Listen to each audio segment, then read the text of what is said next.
This second tutorial picks up where the first one left off. We're going to create the top plate. So we still have the side plate right here, and we can leave it up or we can close it out. It doesn't matter. We need to create a new part. To do that, we'll come up here and select New and a Part. Okay, so now this gives us another blank screen. The top plate is going to be very similar. It's another rectangular piece of metal with a hole in it. So we'll do it much the same way. We'll start out with creating a 2D sketch.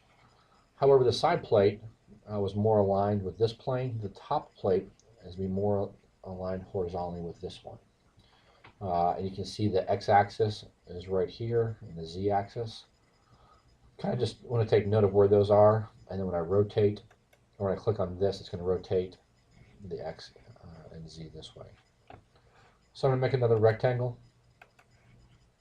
For the top plate, I'm just going to left click in the center, drag it out, right click and hit OK to get rid of the rectangular tool.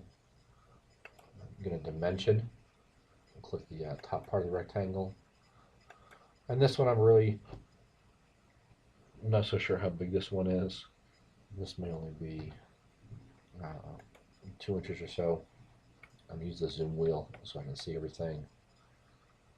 And then this has got to fit on the other part of the rover, so I think this matches up.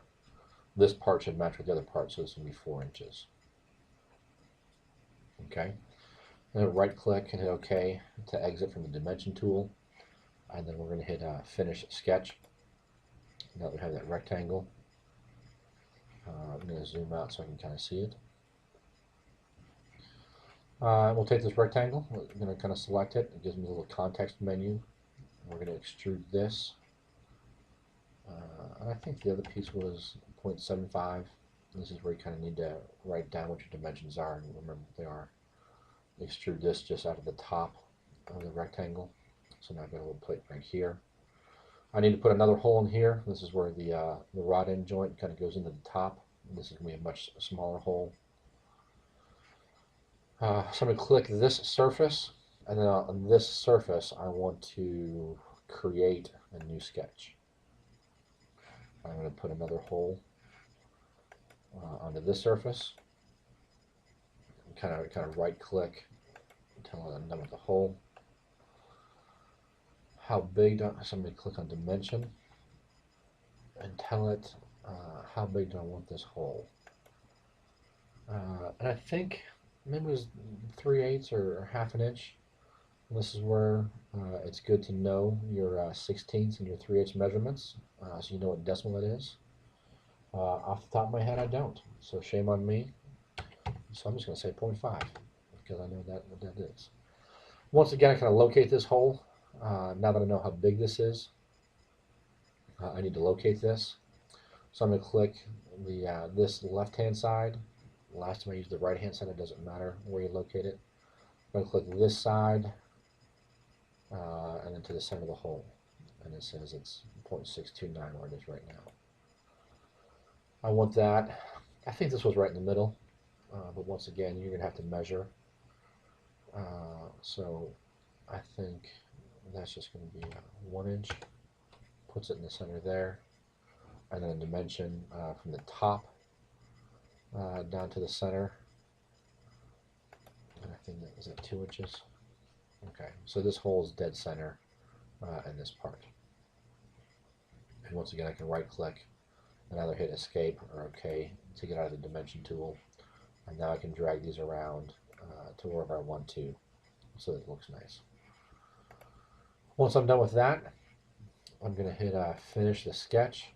And now that I'm finished with this sketch, I can use this circle for whatever I want.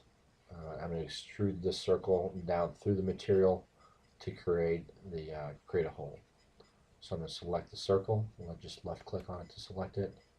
I'm going to hit extrude. I'm going to do the same thing that I did before. Okay, it's asking me which way I want to go through which side of the material. Or sorry, first of all, it's asking me what I want to extrude. Do I want to extrude everything outside of the circle or everything inside?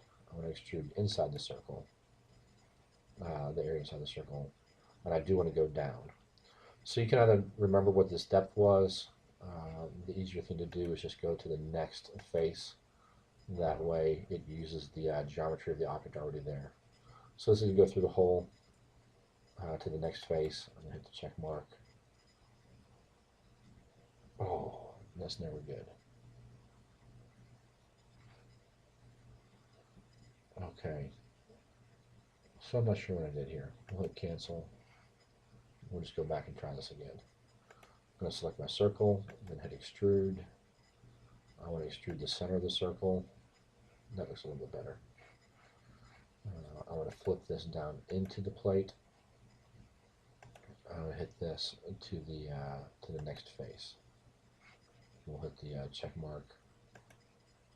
There we go. Much happier. And if you want to see if this goes all the way through, if you kind of look at it and see the other side, I'm going to click on the top face, and it's going to rotate it. I can see that it does go all the way through. You can kind of grab any corner you want to. And sometimes you can kind of look and see, just get a better idea that that hole does indeed go all the way through. So this is my second part, and this is the top plate of the wheel mount. So I'm come over here, and it doesn't have to be that orientation, but we can go back into these extrusions again, and I can edit any of those dimensions that I need to. But I'm going to leave it the way it is. I'm going to make sure I do save as the first time I save the part. So this is going to be top plate for the wheel mount. And just hit save. So now I've got two parts. You can see down here I've got the side plate and the top plate. And those are two parts that I already have. We're going to stop here for a second so I can do another video. I'm going to show you how to combine these two parts to make an assembly. So we'll pause here for a second, and the next video we'll pick up